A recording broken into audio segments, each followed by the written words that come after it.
창세기 강해 2권 65강 약속과 반대되는 형편. 계속해서 창세기 12장 4절부터 읽고 이야기하겠습니다. 이에 아브람이 여호와의 말씀을 쫓아갔고 롯도 그와 함께 갔으며 아브람이 하란을 떠날 때에 그 나이 75세였더라.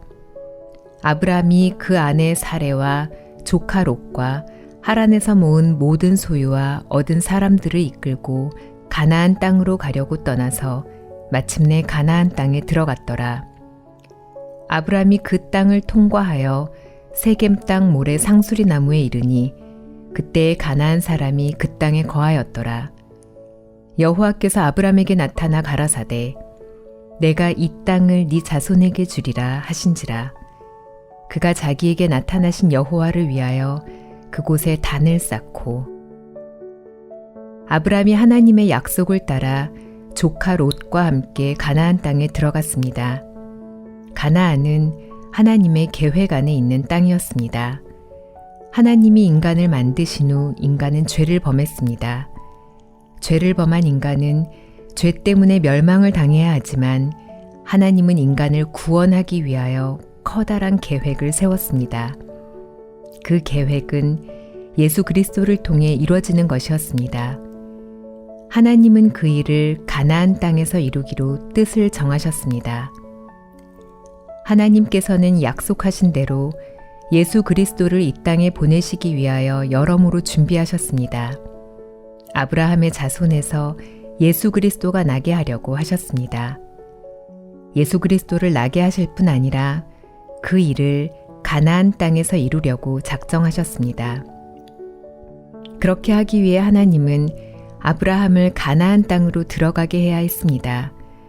가나안 땅을 아브라함과 그 후손에게 주셔야만 했고 아브라함에게 아들을 주셔야만 했습니다.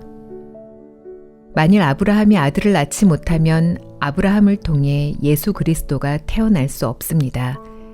그렇기 때문에 하나님은 아브라함에게 아들을 주겠다고 약속하셨습니다. 하나님께서 아브라함에게 약속하신 아들을 주시는 것과 가나안 땅에 들어가게 하시는 일은 아브라함보다도 하나님 편에서 훨씬 중요한 일이었습니다. 하나님은 그 일을 이루시기 위하여 아브라함에게 가나안 땅을 너와 네 후손에게 영원히 주겠다고 약속하셨습니다. 아브라함은 아들을 주겠다고 하시는 하나님의 약속을 믿고 가나안 땅에 들어갔습니다. 하나님께서는 분명히 아브라함에게 아들을 주셔야 하고 가나안 땅을 주셔야 했는데 아브라함이 가나안 땅에 들어가서 보니까 그 땅에는 가나안 사람들이 주인으로 있었습니다. 또 아브라함이 늙도록 하나님은 그에게 아들을 주시지 않았습니다. 하나님은 우리에게 성경 말씀으로 약속하십니다.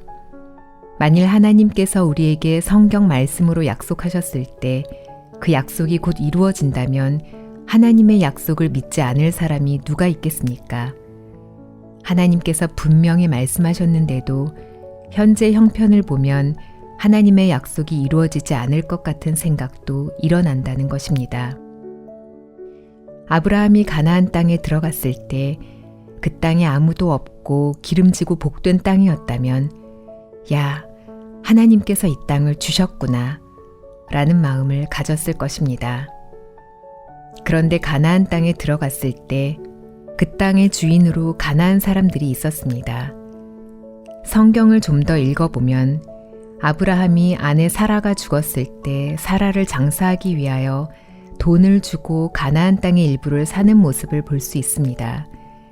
하나님이 약속으로 주셨는데도 그 땅에 주인이 있었기 때문에 돈을 주고 사야 했으며 아브라함이 그 땅을 소유할 것처럼 느껴지지도 않았다는 것입니다.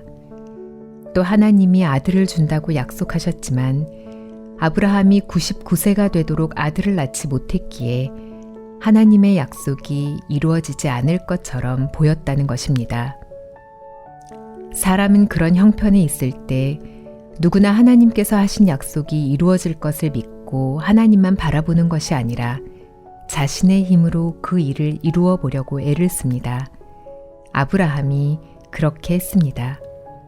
자식을 낳으려고 애를 쓰다 결국 첩을 통하여 아들을 낳았습니다. 그 아들은 후에 하나님의 약속을 따라 난 이삭을 대적하는 자가 되었습니다. 이런 과정이 있었지만 하나님은 약속대로 결국 아브라함에게 자식을 주었고 가나안 땅도 주시는 것을 볼 수 있습니다.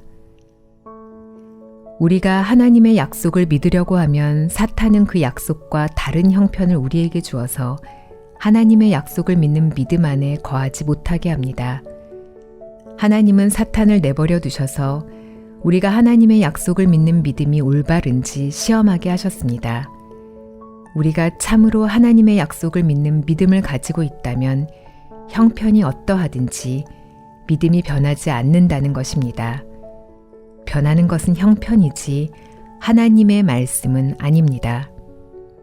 형편이 어떠하든지 우리 마음이 하나님의 말씀에 머물러 있어야 참된 믿음이라는 것입니다. 그러나 하나님의 약속을 믿는 믿음이 없으면 하나님의 말씀보다 형편에 치우치게 됩니다. 하나님의 말씀과 전혀 다른 형편이 닥쳐올 때 마음이 흔들려서 약속을 믿지 못하고 형편에 따라 마음이 변해버린다는 것입니다. 그것은 믿음이 아닙니다. 아브라함은 처음에 믿음이 없어서 이리저리 흔들렸지만 하나님께서 믿음을 세워주셔서 결국 바랄 수 없는 중에 바라고 믿었습니다. 자기 몸에 죽은 것 같음과 사라의 태에 죽은 것 같음을 알고도 믿음이 약하여지지 않았습니다. 아브라함이 99세 때 하나님께서 아들을 주신다고 말씀하셨을 때 사라는 90세로 이미 경도가 끊어져 아들을 낳을 수 없는 가운데 있었습니다. 그런데도 아브라함은 이제 하나님의 약속을 확실히 믿는 믿음을 가지고 자기 몸에 죽은 것 같음과 사라의 태에 죽은 것 같음을 알고도 믿음이 약해지지 않았다는 것을 성경이 우리에게 보여주고 있습니다. 사탄은 우리가 하나님의 약속을 믿으려고 할 때 약속과 전혀 다른 형편을 일으켜서 우리가 겁이 나서 약속을 믿지 못하고 두려움 속에 빠지게 합니다. 아브라함은 하나님의 약속을 따라 가나안 땅에 들어갔지만 그곳에는 이미 가나안 사람들이 있었고 주신다고 약속한 아들도 99세가 되기까지는 태어나지 않았기에 하나님의 약속이 이루어지는 것은 불가능한 것처럼 보였다는 것입니다. 우리가 하나님을 믿으려고 할 때에도 이러한 일들이 많습니다. 하나님의 약속을 믿고 나아가려고 하면 사탄이 우리 믿음을 무너뜨리려고 하나님의 약속과 정반대되는 형편을 일으키는 것입니다. 그래서 믿음은 하나님의 약속을 바라보는 것이지 형편을 바라보는 것이 아닙니다. 죄사함을 받는 것 역시 같은 문제입니다. 우리가 어떻게 죄사함을 받아야 합니까? 신구약 성경 66권의 말씀에 우리 죄가 해결되었다고 기록한 것을 보느냐, 우리 형편을 바라보느냐 하는 것입니다. 만일 죄사함 받기를 바라는 사람이 자기 행위나 형편을 본다면 그는 늘 부족하고 연약하며 실수하고 죄를 짓기 때문에 자신이 의롭다고 말할 수 없습니다. 그러나 하나님의 약속을 보면 달라집니다. 내가 네 허물을 빽빽한 구름에 사라짐같이 내 죄를 안개에 사라짐같이 도말하였으니 너는 내게로 돌아오라. 내가 너를 구속하였음이니라. 성경은 우리의 모든 죄가 씻어졌다고 이야기합니다. 우리가 처한 형편과 하나님의 말씀은 상반되는 위치에 있습니다. 이럴 때 형편을 바라보고 믿는 사람은 나는 죄를 지으니까 죄인이야. 지옥에 갈 수밖에 없어. 라고 낙심하고 하나님의 약속을 믿는 사람은 형편이 어떠하든지 하나님이 하신 약속이 옳다. 하나님이 의롭다고 약속하셨으니까 나는 의롭다. 라고 확신을 갖게 됩니다. 하나님은 창세기뿐만 아니라 신구약 성경 66권에서 우리에게 많은 약속을 하셨습니다.